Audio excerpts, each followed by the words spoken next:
Hey guys, so last time we talked a little bit about the many different types of diabetes and how to manage your blood sugar more effectively.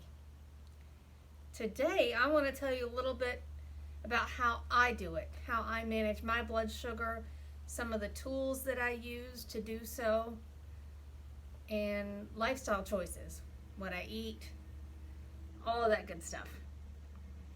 Now, if this is your first time seeing one of my videos, I have been living with type 1 diabetes for over 36 years. Now, the doctors say that the target range for your A1C level for people with diabetes is going to be under 7. Okay. Well, for the last 10 plus years, I have kept my A1C level in the 5s, and that's definitely below 7. So that is good that I manage it well. However, for a while, I was on a roller coaster. The A1C reading is only an average of your blood sugar control. It's not showing the ups and downs you may be having during the day or overnight. If you're having all of this roller coaster activity, your average can still be perfectly normal. That was me. That's not healthy, and it doesn't feel good. Now, I was eating a gluten-free diet for a long time. I've had a gluten allergy for a long time, and so that's what I was having. Gluten-free pasta, crackers, breads, cakes, rice, potatoes, corn, all of that stuff is gluten-free. However, gluten-free does not equal low carbohydrate. And as we all know, carbohydrates turn into sugar in the body, which can spike blood sugar. So I'd eat a healthy helping of gluten-free pasta, and my blood sugar would go sky high. Then I'd have to take extra insulin. Now keep in mind, I'm not on the pump, I do injections. So I'd have the blood sugar spike, I'd take insulin to lower it, but sometimes I would overcompensate. And then after a while, I'd have a drastic low. So I have to treat that with juice or what I call my emergency Skittles. I would have that to bring myself back up. Again, sometimes I overcompensated. So I was on that roller coaster ride. Not healthy, doesn't feel good. It's not the way you're supposed to do it. So I started doing more low carb several years ago. Now I was still having some drastic lows because I had to adjust my insulin dosage because I'd have to take less. I was still having the lows and then I'd overcompensate, but I kept adjusting.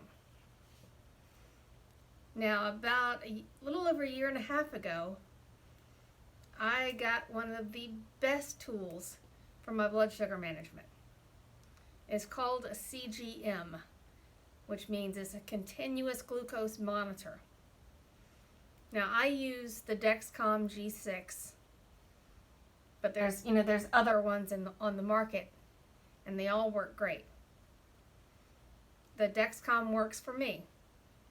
One of the greatest things about it is that it alerts me if I'm going too high or too low. If I'm going too low, it actually screams at me until I make a correction. And it also tells me what direction I'm going in. If things are stable, it has an arrow pointing to the side. It has a down arrow if my blood sugar is dropping, or it can show it when it's going up. So it always tells me where I'm at and where I'm going. And that little piece of technology has been a life changer as well as a lifesaver. I can go on road trips now and not have to pull over on the side of the road to test my blood sugar. I just press a button. And this is my receiver, and it's showing me at 100 and stable. So this is an amazing piece of equipment that tells me everything that I need to know. And I love it. Now, I also, after I got the CGM, I started living a ketogenic lifestyle, which means very low carbohydrates and high healthy fats. I tend to eat around 20 to 30 grams of carbs per day. Again, some of the experts out there will tell you that that's not healthy for a person with type 1 because we need carbs in order to maintain a stable blood sugar. Well, you saw that stable blood sugar right there? Yeah. Because I'm eating low carb, using less insulin, and always know where I'm at with my blood sugar, it is very healthy for me. When you use insulin, whether your body's releasing it on its own or you're injecting, you're storing fat. Insulin is a fat storing hormone, no matter how you get it. The more insulin you use, the more fat you're going to store, and the more inflammation in your body. So, being keto, I use less than half of the insulin dosage that I used to. So there's less fat storage and there's a ton less inflammation in my body.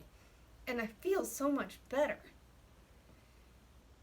So those are two of the things that I do to maintain control. And it really works for me.